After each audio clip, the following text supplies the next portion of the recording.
What's up, everybody? Did you guys know that the main purpose of a leaf is to serve as a tiny umbrella for this little frog here? Ah, if only that was true. We know the main function of a leaf is to do photosynthesis, right? That's an awesome process that we need to learn about. And as you can see, there's so much that we gotta cover here for HL. So much. But we may put a lot of effort, made a lot of really nice diagrams and summaries, and hopefully everything just flows right into your big brain as easily and as smoothly as possible. But before we even get started, guys, remember to check out teachme.org for awesome, seriously beautiful notes and lots of IB style questions, okay? Lots and lots of them. You gotta practice questions to do good on that test. So first of all, again, what is photosynthesis? The big picture. Remember, photosynthesis, as the name says, using light, photo, to synthesize food. Okay, and we know plants can do that because their cells have a specific organelle called the chloroplast, which Johnny Depp here, me and you, do not have that organelle, right? We don't have that. Animal cells do not have that, which is why we cannot do photosynthesis. Now, you guys need to know the equation for photosynthesis. Look right here. Carbon dioxide plus water, along with some sunlight, will make glucose and oxygen. Don't worry about these numbers in front. They're not important. That's more like a thing some chemistry student would need to know. But you guys will need to know why this is the equation. And as we go throughout the video, you'll see where exactly each of these reactants come from and why this is the equation of photosynthesis. So we're going to look at this equation again at the end of this video, and hopefully it just makes sense to you. Now, one thing before we really dive in, remember that photosynthesis is the synthesis of food with a series of reaction using light energy and carbon dioxide, okay? It is food in general. It's not limited to glucose, okay? But in the IB, they want you to know about how glucose is made with photosynthesis. But know that it is not only glucose that is made through photosynthesis. There are other things also made, okay? But we're focusing on glucose for IB. Just know that. Okay, so real quick, test yourself here. Can you label all of these things? You need to know how to label all of these things because they're all involved in photosynthesis. So give it a go and I'll quickly help you out. So here we got what? This organelle, the chloroplast, the empty space inside the, not the empty space, but the space inside the chloroplast here filled with some fluids and all that. The empty space here is called the stroma. And you'll see this is where the light independent reactions of photosynthesis will happen. You'll see what that means later. Now, you see all these little discs, they're called thylakoids, and we can see this thylakoid here, we sliced open so we can see what's going on the inside. So we can see it's got this nice membrane and this empty space inside. So this is the thylakoid. Now, a stack of these thylakoids, look, a whole stack of them, we call grana, okay, a grana. Now this thing here, don't worry too much about it. That's a starch grain. That's basically where all the food goes that's made during photosynthesis, being stored there. And then we got these membranes. They're very important, especially for photosynthesis, you'll see. So you can see the inner membrane there, that one is called the inner membrane, and this outer membrane is called the outer membrane. So that's pretty straightforward. Now, the combination of them we call the chloroplast envelope, okay, because it's holding this whole thing together, the envelope. Now, if we zoom into one of these little thylakoids, we got to label two key things. This one right here, which is called our thylakoid membrane. And just like the rest, just like the cell, the plasma membrane of the cell that's made up of a phospholipid bilayer, this thylakoid membrane is also made up of phospholipid bilayer. Okay, I didn't show it here, but just bear in mind that it is. And then this empty space inside, for now, is called the thylakoid space. So that's the key structures we need to know. With all this in your mind, the rest of the video will go very smoothly, okay? Okay, so we just covered the big picture and the chloroplast structure. Photosynthesis has two big parts, light-dependent reactions and light-independent reactions. We're gonna go now and dive into the light-dependent reactions. So we're gonna zoom in to the organelle, the chloroplast here. And look, we have a nice simplified diagram, okay? Because that's all we need to make this make sense. We got here our thylakoids and we got the stroma. Because remember, in reality, the chloroplast is super crowded with all of these thylakoids. But we're only going to put a few here. Why? Because in reality, the two parts of photosynthesis happens in these two areas. So the light-dependent reaction, the first part, happens in the thylakoid. And then the other part happens in the stroma, the empty space. Okay, so we're keeping it nice and simple for you guys here, so it makes sense. So let's now dive into the light-dependent reactions that happens here in the thylakoid. So guess what we're gonna do? We're gonna zoom in, right? Because the bigger, the better. Here we are, we zoomed into our thylakoid. Look, I even showed you the friggin' phospholipid bilayer. Yeah, I put all of those there, it took me some time, but just for you guys, I'm down to do it. So we got that, and we got the inside here, the thylakoid space, or the thylakoid lumen, and then outside, remember, outside of all of these thylakoids, we got the stroma. So we got the stroma. So how does the light-dependent reactions happen? Okay, we know it depends on light. So let's start here with the sun. The sun is going to shine light. Okay, what do we call light? We call it photons. These rays of light is called photons. Now, when these photons come to the thylakoid, they hit a specific protein, specific guy here called our photosystem. Okay, and it's inside, it's embedded in the membrane here. It's called a PS, photosystem. So don't worry about the, oh yeah, I'll show you here. These are all little structures we're going to reveal in this little diagram. So here's a little reference table for you guys. But it should be clear. So here we got the photosystem 2, okay? Photosystem 2. Photosystem 1 is going to be talked about later, okay? So photosystem 2 is the first one that's going to act. So the light comes and it hits this photosystem.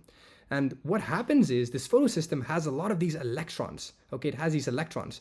Now, when the light, this photon, hits the photosystem, it's going to energize, it's going to excite these electrons and make them shoot out of this photosystem, okay? Now these excited electrons can go and do something, which we'll see shortly. But what is going to replace that electron? Because I just told you that this electron is being shot out.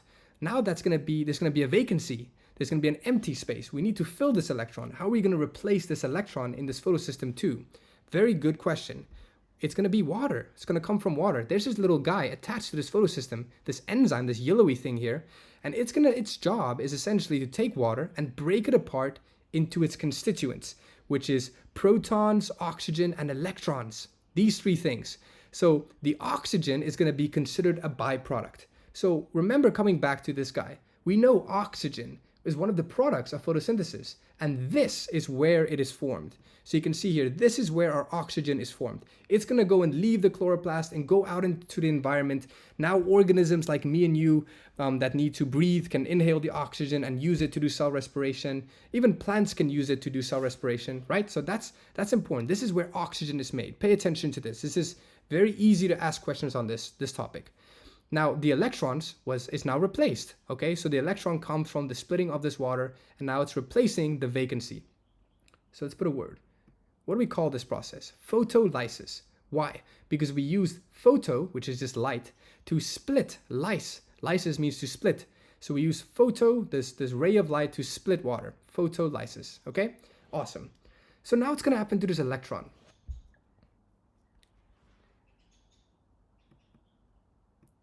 By the way, the process of this electron being activated, remember how I said when the light shines and this electron, it gets excited or activated or energized, we call that photoactivation. And again, it makes sense because photo means light and activation is mean to like activate, to energize this electron. Okay, so that's two key words you need to know off the bat. So what happens now? Now guess what? I told you this electron was shot out, okay?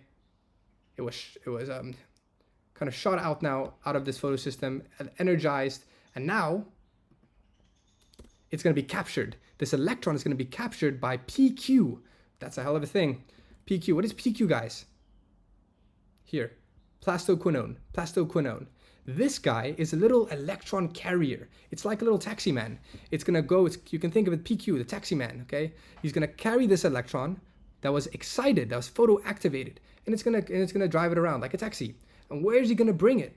Because you got to remember, at this stage, this electron has a lot of energy. It's just been excited. It's got a lot of energy. So it's being carried all the way to another guy, this orange guy. This is a proton pump, meaning it's going to pump protons, and we're going to see exactly how that works.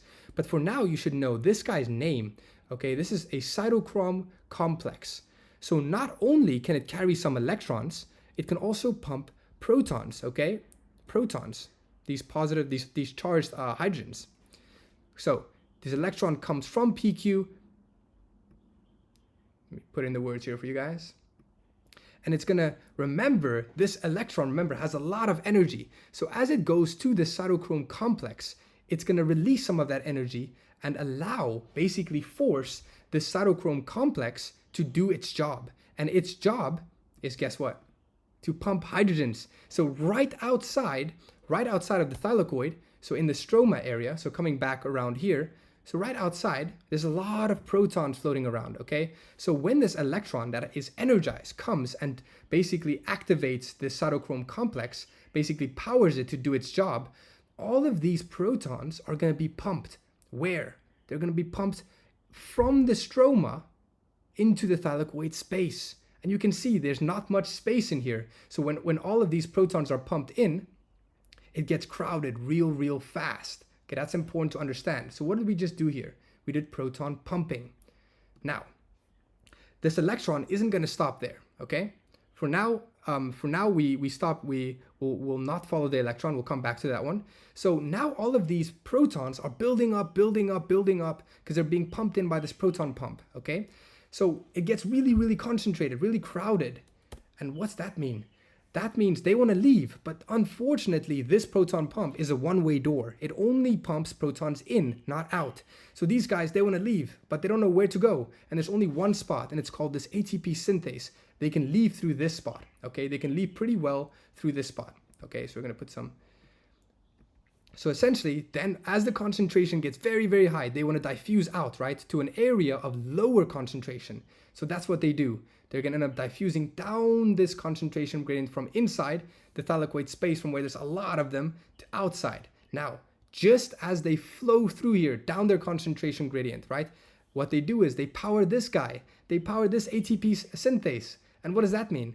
That means this ATP synthase, just like its name implies, it's an enzyme, ACE, that's going to make ATP, okay? But it needs the help of these protons to flow through it. So as these protons flow through here, it's going to basically convert ADP, adenosine diphosphate, into ATP, which is the currency of the cell, right? ATP. Okay, so you can see it flows down here and it converts ADP into ATP. This has a name that you guys need to know. It's called chemiosmosis. Chemiosmosis. Okay, it's a process by which chemicals or ions flow down their concentration gradient. Okay, in this case, it's protons, this hydrogen ions. Okay, chemiosmosis, that powers the ATP synthase to make ATP. Beautiful. Now, so I want to make this clear real quick. So chemiosmosis is the process by which the protons flow down here, okay? Now the process of ADP being converted into ATP is called photophosphorylation. Photophosphorylation, because phosphorylation means to add a phosphate. Photo means light. So using light energy from the sun, this whole process here happened that allowed using light to turn ADP into ATP by adding a phosphate. So that is called photophosphorylation. Chemiosmosis is merely the process by which protons flow down here through the ATP synthase, stimulating photophosphorylation. Okay? Make sure you understand that clearly. Okay, next. So now, this electron, right? Remember I told you back here it had a lot of energy. Now as it flows down here, it loses energy as it's giving this energy to this proton, to this cytochrome complex to do its job. In that way, it loses its energy. Look, it's losing the glow. So it goes down here, it loses energy and comes to this little carrier protein, okay? Now,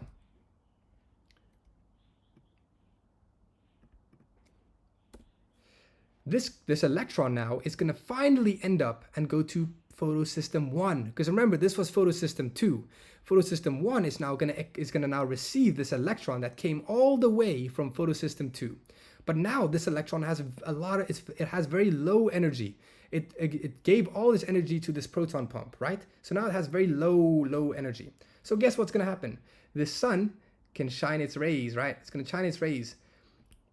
Now this photosystem 1 is gonna receive these photons, and this photons is gonna activate. It's gonna activate this electron once again, okay? It's gonna increase it. It's gonna give it energy. It's gonna excite it, okay? So now it's gonna gain energy again. Look, it's glowing again. Now, the electron carrier that's gonna carry it is called ferredoxin, okay? So this electron's excited, and now this ferredoxin is gonna take it and carry it.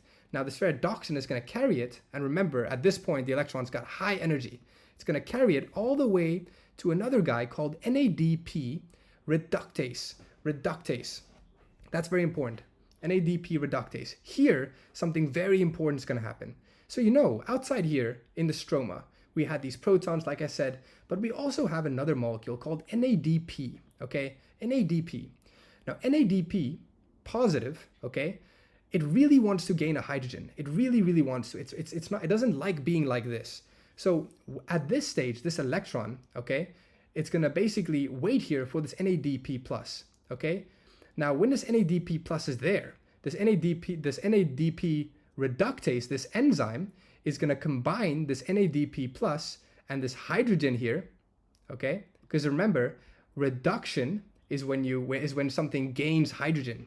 Okay, so we can see here this enzyme, its job is to make NADP gain a hydrogen. Okay, but before it can gain, in order to gain this hydrogen, it also needs an electron. Otherwise, it's not possible to add this proton onto it. Okay, so what we do is this NADP reductase is going to take NADP plus and this electron and this proton and combine them together to form NADPH. NADPH. This guy is so important. So this is one of the very key molecules that we form during the light-dependent reactions.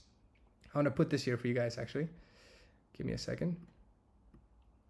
So I know you guys, if you guys watched the cell respiration video, you might be a bit confused. Remember, in cell respiration, there was another molecule really similar to this. It was called NAD and NADH, right? So remember, big brain tip here, don't confuse these two. NADH and NAD and NADH was used in cell respiration. NADP and NADPH is used in photosynthesis. So that's a good way for you guys to not to confuse that, okay? Okay, just think about that when you get confused. Now, so overall, what I need to point out is this. What did we make during light-dependent reaction? You guys need to know that we made oxygen, right? As a waste product. It is not going to be useful in the rest of photosynthesis. It was just made and now it's released outside, it's done. But we also made ATP and we also made NADPH, okay? Both of these are very important for the light independent reactions. That's the next stage of photosynthesis, okay? So you can see these ATP and this NADPH, they're gonna go to the Kelvin cycle, which is in the stroma, okay? In the stroma. And by the way, I'm just gonna say it now, we're going to talk about the Kelvin cycle in detail, but one of the things that the Kelvin cycle does is use this NADPH for some purpose and recycle it into NADP+. Okay, so you can see the Kelvin cycle is important to also recycle this NADP back, okay, so that it can, again, partake in this light-dependent reactions. So that's really it. I know it's really a lot here, light-dependent reactions, but hopefully this kind of makes sense. I'm going to show you the word summary soon. By the way, I'm just going to put this here. Give me a second. Move this up here.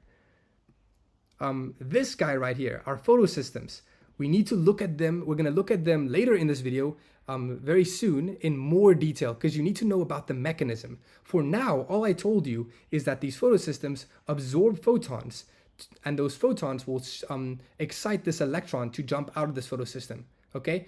But you guys need to know the mechanism by which that works to some degree. So we're going to talk about that later in this video. That's why I put the sun here. So for now, don't worry about it, because it's not important. If you understand this big idea, that's really the big bulk of it. But we need to have a little tad bit on this later, just so you know for now. So as promised, here we have it, the summary of the light-dependent reactions that happens in the thylakoid, starting off with our photosystem 2, remember, not 1, and then we got the electron gets excited, activated, photoactivated, gets carried by our electron carrier all the way to cytochrome complex. Protons get pumped into the across the membrane into the thylakoid space, building up a high concentration gradient. They end up flowing through the ATP synthase down their concentration gradient to stimulate photophosphorylation, making a lot of ATP, which again will be sent to the Kelvin cycle in the light independent reactions of photosynthesis. And then we have our photosystem 1, which receives that electron that now has low energy, right? Low energy, and then light will be sent and it will be absorbed and excite that electron again to a high energy level, which will be carried by ferredoxin all the way to NADP reductase, where we're going to form NADPH. And again, this is another crucial product that will take part in light independent reactions of photosynthesis. So that's our summary. I really hope that helps make it simple and clear for you guys. Now, remember, as I said, we need to know a little bit more detail about this guy, just in case they ask you the mechanism of how a photosystem works, okay? There's a little tad bit you need to know. So here we have a zoom in of it, okay? They both work the same. Photosystem 1 and 2 works very, very much the same. There's a small distinction, which I'll show you. So essentially, we're starting with our sun, okay? The sun shines photons, light, right?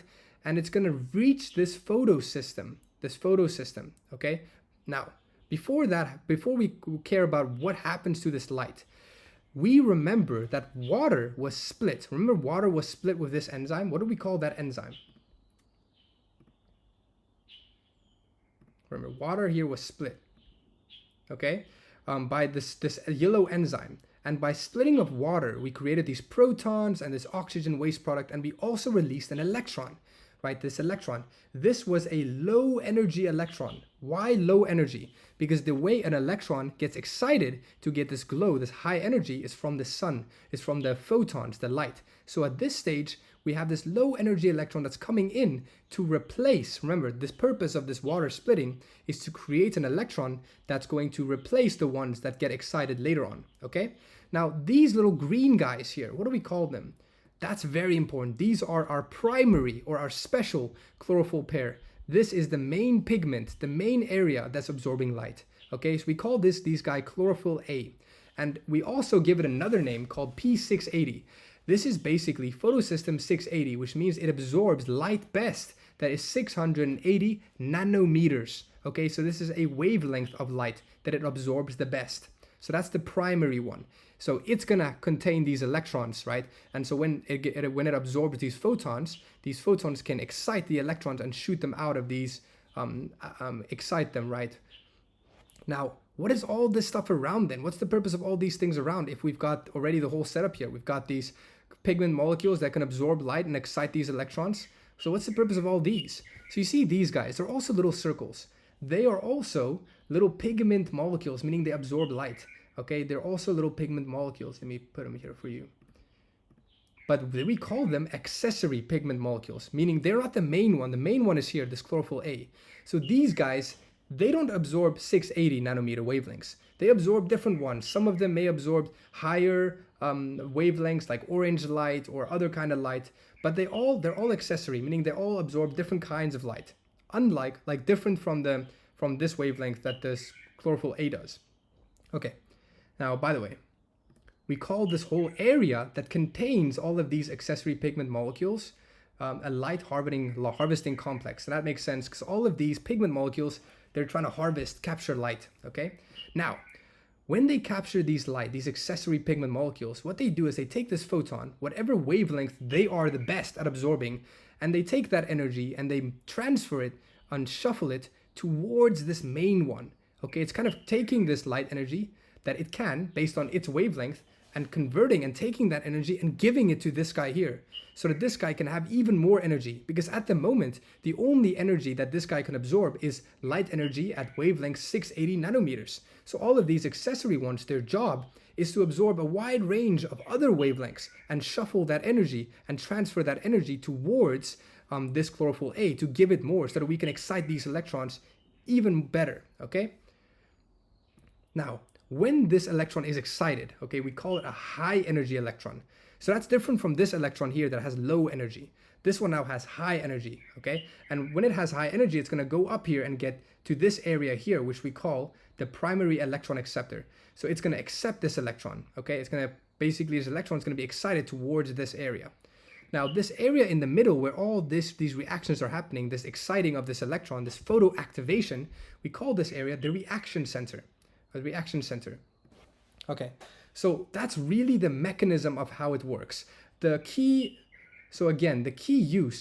purpose of these accessory molecules is so that energy from a wider range of wavelengths can be used to excite the electron. Not only the energy from the wavelength of chlorophyll A, all of these other ones can capture the energy of their own wavelengths and make it very efficient and give all that energy here to excite these electrons. So it makes a more efficient photosynthetic process. Okay, that's very important. So that's how it works. So what's the difference between photosystem 2 and photosystem 1? Okay, there's a key difference. And the key difference is here, okay? The key difference is here. Photosystem 1 does not have this water splitting enzyme. Okay, so the electrons that supply photosystem 2 comes from splitting of water. On the contrary, the electrons supplying photosystem 1 comes from photosystem 2. So this electron that's being excited and it's going to go down the electron transport chain, blah, blah, blah, it's eventually going to go to photosystem 1, right? So the source of electrons for photosystem 1 is photosystem 2, whereas the source of electrons for photosystem 2 is the splitting of water. So that's very, very, very, very key to understand. So here's all the words of that nonsense that I was just saying. And the other key difference is the chlorophyll in photosystem 2 absorbs best at 680 nanometers, whereas photosystem 1, it's best at 700 nanometers. So that's one other key difference. So basically, this is the entire light-dependent reactions that you need to know about. They may require you to go into a bit more detail, like I just showed you, for how a photosystem actually works. But if they don't ask for it, then just explain the whole process without the detailed mechanism. Just say what I basically did here. Okay, the photon is absorbed and exciting the electron without going into too much detail. But if they require you to, then of course, make sure to elaborate on the detail. Okay, cool. So guys, we just covered all the light-dependent reactions. Now we're going to the light-independent reactions, also known as the Kelvin cycle.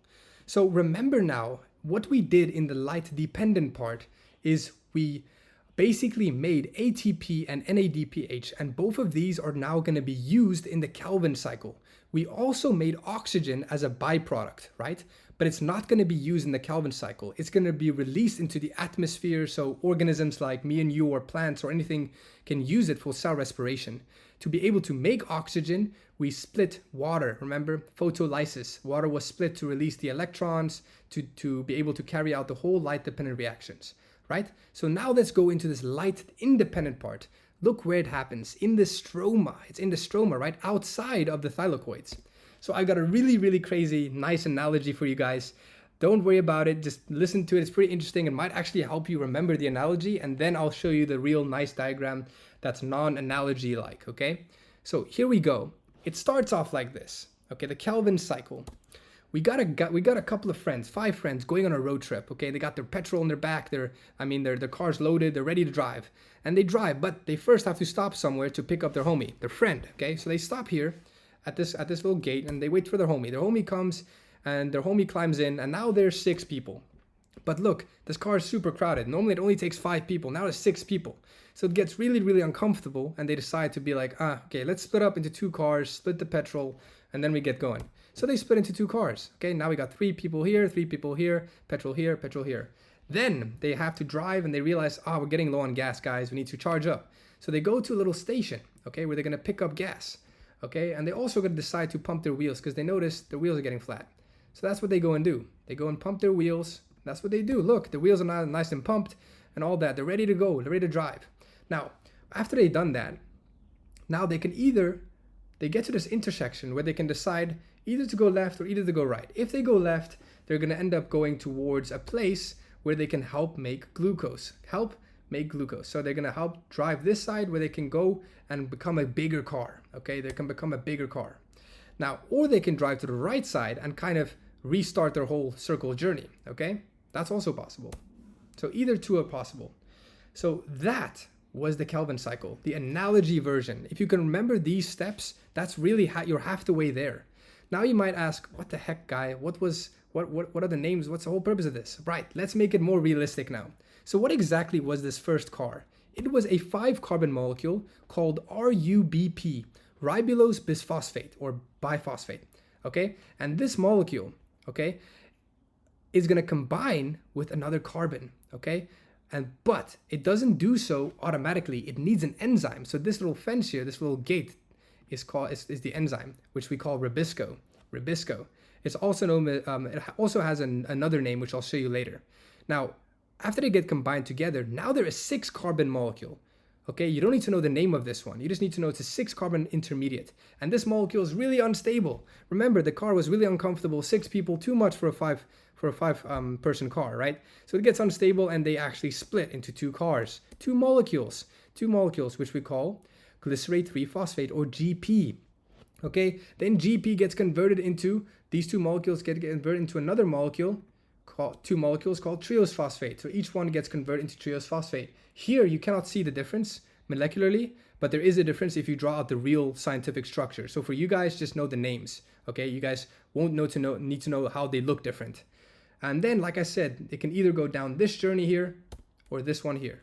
Okay, if they go down this one, this molecule will be used to make glucose. If they go down this one here, it'll be used to recycle RuBP. Okay, awesome. So now we got the names down of everything you need to know. You need to know RuBP. You need to know this enzyme called ribisco, which catalyzes this initial reaction. And then you need to know glycerate 3-phosphate, which has to pick up ATP. It uses ATP and this pump. What is this pump? NADPH. That's what it is, guys. Remember, from the light dependent part, we made NADPH and ATP. So they both got to be used. And this is where they're used. They're used right here. To turn GP into TP, we need to give it ATP and give it NADPH. Then GP gets turned into TP. That's where it's used. Cool. And then this part here, where TP decides to get recycled into RuBP, this is another area where ATP is used. So here ATP is used to turn TP back into our original RuBP. So you can see this is another example of a cyclic metabolic pathway. Just like in cell respiration, there was the Krebs cycle. For photosynthesis, we have this Kelvin cycle. Okay, awesome. This is really, really good. If you get this, you got half the job done already. We're gonna go into the real, I want to show you the real diagram now. But remember, this is 1 Kelvin cycle, and I want to give you a nice big brain tip here. So you see GP, this molecule, that gets turned into TP. I got a nice way of remembering it. You see GP, G can stand for gas, and P can stand for pump. So for GP to turn into TP, you can remember that GP needs ATP, which is gas, and P, which is the pump, which we can remember as NADPH. Okay, so that's a good way to remember which molecule has to react with ATP and NADPH. It's GP. Okay, gas and pump. Okay, let's get into the actual diagram here. So this is the analogy. I'm going to show you the exact same cycle, just with real molecules, no cars and fancy stuff going on. Okay, real simple. I can quickly recap a little bit. We got our RuBP. This is the 5-carbon molecule that we start with. And now our carbon comes from carbon dioxide. So remember, in our analogy, we just had 1 carbon. This carbon comes from carbon dioxide, okay? So when RuBP, when ribisco, this enzyme, puts RuBP and carbon dioxide together, it forms this 6-carbon molecule. And we call this process carbon fixation. So carbon fixation is catalyzed by this enzyme, ribisco. So you can see now also another thing where this carbon dioxide was being used, okay? See, carbon dioxide is a reactant, that's why, okay? Because it's being used in this part. Okay, and then this molecule unstable, remember that the car was very full, it splits into 2 GPs, and then the gas and the pump, okay, ATP and NADPH. We call this one reduction, okay? Because we call this step here reduction because this molecule is gaining a hydrogen. You see, the NADPH is dropping off a hydrogen to get turned into NADP+. So this hydrogen that was dropped off onto these molecules, we call that reduction, right? When a molecule gains a hydrogen, you call that reduction, okay? So this molecules both gained a hydrogen. You can't see it here in this diagram, but they both gained a hydrogen, so we call that reduction. Very, very important. Now look, what did we also do? We managed to recycle NADP+. Remember, we need NADP+ in the light dependent reactions, right? NADP+ in the thylakoid. So you can see here, that's where we recycle it. So coming back to this diagram here, I'll show you later. Okay, I'll show you that later. So now this triose phosphates can either go make glucose or they can go down here. Now you need to know ratio. So what is the odds of this molecule going to make glucose or going to be recycled? There's an odds. So 1 in 6 will go to make glucose. That's very rare. So 1 in 6 of these triose phosphates will actually go and be destined to make glucose. 5 out of 6 will go and go get recycled into RuBP. Okay. Now this step of recycling and turning back into RuBP, We just call that RUBP regeneration. So there's three really major steps about the light independent reaction. Carbon fixation catalyzed by ribisco, and then we got reduction with this NADPH getting turned into NADP positive, and we got RUBP regeneration. Now, if you look at this on a superficial level, you'll actually realize a lot of this doesn't make sense, right? Look, how the heck can one of these molecules suddenly become a 6-carbon molecule? Because remember, glucose is a 6-carbon molecule, but this is the 3-carbon molecule. How the heck does that happen? And how the heck can one 3-carbon molecule magically with ATP get turned into a 5-carbon molecule? Where are the other 2 carbons from, right? It doesn't make sense. It doesn't make sense with only 1 Kelvin cycle, okay? That's the key. In fact, to be able to make 1 glucose, we need, guess how many cycles? Guess how many cycles? Look at the ratios here. We need 6 cycles because 1 out of 6 will become a triose phosphate. So if we have 6 cycles, then we will have 2 triose phosphates. Okay, that means we can make glucose. Let me show you. Here we have the same thing, but 6 cycles of the Kelvin cycle. So we got here 6 RUBPs, 6 carbon dioxides. This forms 6 of these intermediate molecules, which will split into 2 to form 12 GPs. Now these 12 GPs will turn into 12 triose phosphates. Now, remember I said 1 in 6 will go this way. So if we have 12 of these triose phosphates, that means 2 of them will go this way. And the rest of them will go to do RUBP regeneration.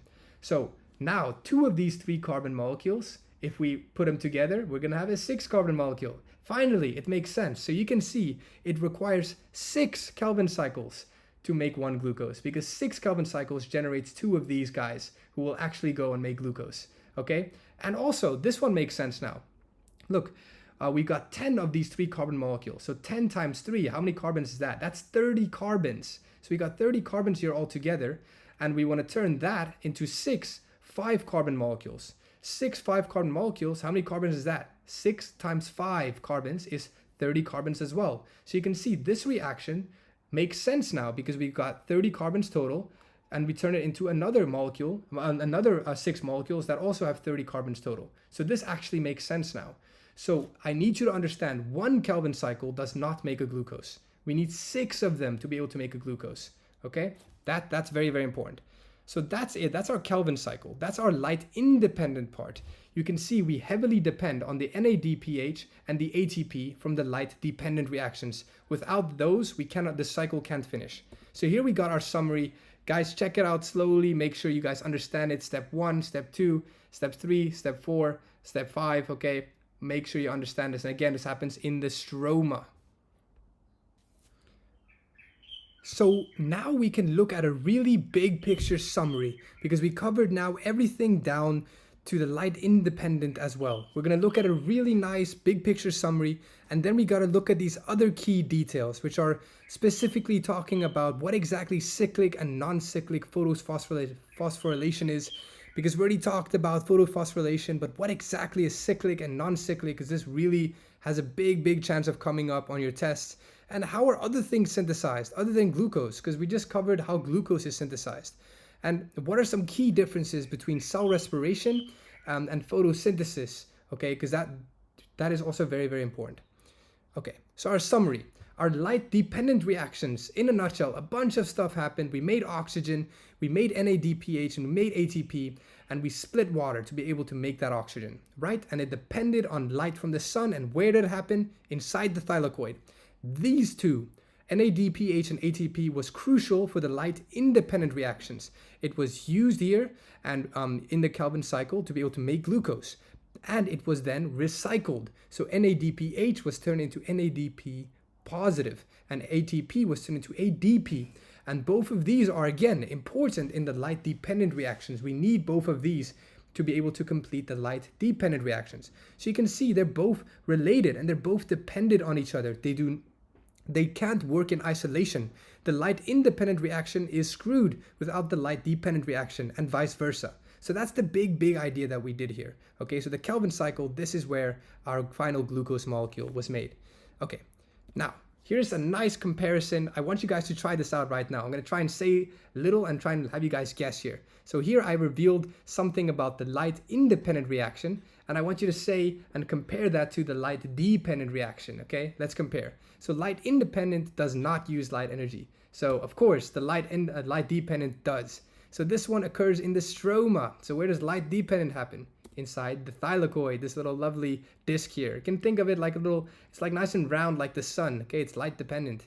The use of ATP and NADPH, right? The light independent used the ATP and NADPH, whereas light dependent made it. You can see it very clearly here on this diagram. So this one involves the Kelvin cycle. This one doesn't. It involves the electron transport chain and the photosystems, right? And the ATP synthase. This one uses carbon dioxide to form glucose molecules. Remember, carbon dioxide was involved in this one. This one doesn't. This one splits water and releases oxygen as a waste product. So those are these. It's very important to look at this because to be a good IB student, to get good marks, they don't only test you on things individually. They very often ask you questions where they expect you to compare things, okay? Like an IB student would, right? Like compare and contrast and do critical thinking, right? They always do that. So make sure you never think of something in isolation. Try and compare things because they will ask questions like that to test your knowledge on a deeper level. Okay, so coming back now finally to this one, where was carbon dioxide used in the Kelvin cycle? Where was water used in the light dependent part, the splitting of water, right, to release those electrons and the protons? And then where was glucose made in the Kelvin cycle? Where was oxygen released in the light dependent part of the splitting of water? So you can see where all these things come from in this equation for photosynthesis. Okay, awesome. So now let's go. Finally, let's go now to this other key details. This one should be relatively short and sweet, but it's very, very important. Don't skip this part. It's really important, especially if you want the higher marks, okay? So remember here, where is this? This is our light-dependent reactions of the thylakoid. We already described how the photophosphorylation happens, how these protons build up here thanks to this proton pump, and they go through here by chemiosmosis, right? And then they cause photophosphorylation, the making of this ATP, right? With this ATP synthase. Now, that whole process, starting here, from the electron being released in the photosystem to all the way down to the electron coming here to the very end to allow NADPH formation and the ATP being made. This is called non-cyclic photophosphorylation, okay? Because it is non-cyclic. It's a very straight chain. The electrons are passed in a straight manner from the beginning, from photosystem 2, straight down all the way to NADPH, and ATP was able to be made. Photophosphorylation. Now, so the electron pathway is linear. Which photosystems was used? Both 2 and 1, right? And the products, ATP, NADPH, and oxygen from the splitting of water. So that's what is involved in non-cyclic or linear photophosphorylation. Now, what exactly is cyclic? This one's super important. You know, when the electron reaches the end here, right, from photosystem 1, it's excited, it's ready to combine with NADP plus and hydrogen to form NADPH, right? So let's say it's ready for that. And normally this NADPH will be sent there to the Kelvin cycle, and the Kelvin cycle will then use it and recycle the NADP positive, right? Now, what if there's some sort of issue with the Kelvin cycle in that it isn't working? Okay, so for example, maybe there's not enough ATP, maybe there's not enough carbon dioxide, maybe there's not enough certain molecules, and so Kelvin cycle can't happen properly. Maybe some of the things are not in abundance. Okay, we have to wait a bit. Maybe during those times, it's not recycling the NADP positive because it's not really working. Something is missing for a short period of time.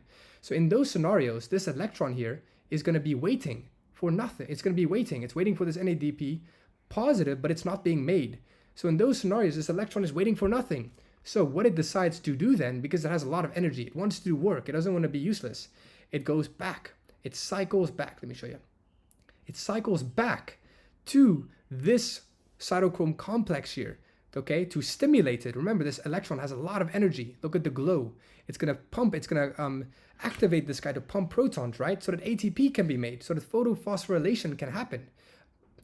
So it cycles back. And then, after it does that, it's going to come back again to the end and wait again for a while to see if an NADP positive shows up or not. And if it doesn't show up, it's going to repeat again. It's going to go down here and come back again, photosystem 1, get excited. So you can see this part right here. It's a cycle. So in this scenario where NADP positive is limiting, so in a scenario where Calvin cycle has a problem of some sort in the NADP positive is not being recycled, some scenario like that, then we're going to have cyclic photophosphorylation where this electron gets cycled back, not all the way to the beginning, but all the way back to this proton pump, and excites it, allows protons to be pumped, and allows ATP to be made, and it comes down the electron chain again, gets excited here. So this little cycle here, that's cyclic photophosphorylation. So what's the difference? It only uses photosystem 1, and the electron flow is in a cyclical manner, not linear like non-cyclic photophosphorylation. And it only makes ATP. Look, there's no water being split because the cycle is only going on here. So no oxygen is being made, no NADPH is being made because there's no NADP to combine with. So only ATP is made in cyclic photophosphorylation. So make sure to know the difference between these two, okay? It can be asked, especially even a short question. It's going to test those high-level students, okay? Now, finally, let's get down here to our glucose. How other things are made, because we know glucose is made from this triose phosphate, right? Where are we? We're in the Calvin cycle. Now, glucose can combine with fructose and make sucrose, right? Glucose can be used to make cellulose or other things. Even here, this GP, okay, it doesn't have to get turned into triose phosphate to make glucose. It can, in fact, this molecule can go and be used to generate amino acids. It can be used to generate glycerol or fatty acids, lipids. So know that we only covered the process specifically for glucose, but the Calvin cycle and other things, all the intermediate little molecules can go on and have some other destination and some other fate to make some other molecule other than glucose. So just bear that in mind. Don't be so confined and think so small, okay? There's more to it than just this, okay? Now, let's go to our last little bit here. I saw in the book, they wanted you to be able to compare between chemiosmosis in respiration and in photosynthesis, right? Because we know there's an ATP synthase in both cell respiration and photosynthesis. Maybe if you're not familiar with cell respiration, this will be a bit tough, but eventually you should be able to compare. Remember, they will always ask you to compare different things to test your deep knowledge. Okay, so I'm kind of going to go a bit quicker here. So where's the electron transport chain located in photosynthesis? We know in the thylakoid membrane. What about in cell respiration? In the cristae of the mitochondria, the inner membrane. Energy source, energy, I'm just going to kind of go quick here. I don't want to waste too much time because I don't know if you guys have really done and this is kind of mixing two topics, so I don't want to go too heavy and waste your time. But here I made a nice diagram to compare these two so you guys can compare them in all of these regards. ATP synthase, hydrogen ions diffusion, where and what they go, because there are a lot of similarities between the two, but there are also various differences. So make sure to check over this slowly and even watch the cell respiration video, and hopefully this will make more sense to you and make sure you really know it. Okay, that's it, guys. Now we're gonna go into the last part here, our questions and answers, okay? I really hope that this video was helpful. There's really a lot, I do agree with you guys. So here we go. Again, check out teachme.org for more questions. Which of the following is where the Calvin cycle occurs? It happens in the light independent reactions, which is in the stroma. So we know it's going to be A. Okay, unfortunately, close your eyes for 1 second because I've completely forgot to cover up the answer. So close your eyes if you don't want to get spoiled here. Okay, you can open them again. So plant is responsible for releasing oxygen that organisms can use for cell respiration. During which step of photosynthesis is oxygen produced? We know it's made during the photolysis of water. During the light-dependent reactions, water is split and oxygen is produced. Not during carbon fixation, that happens during the Calvin cycle. Not chemiosmosis, not light-independent. It happens during the light-dependent part.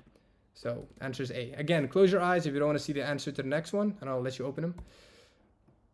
Okay, you can open your eyes.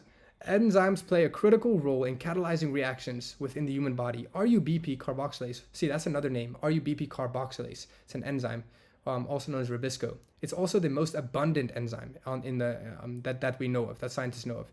Catalyzes which step? We know it's carbon fixation. Yes. The reduction, these other ones are not involved with RUBP. carboxylase.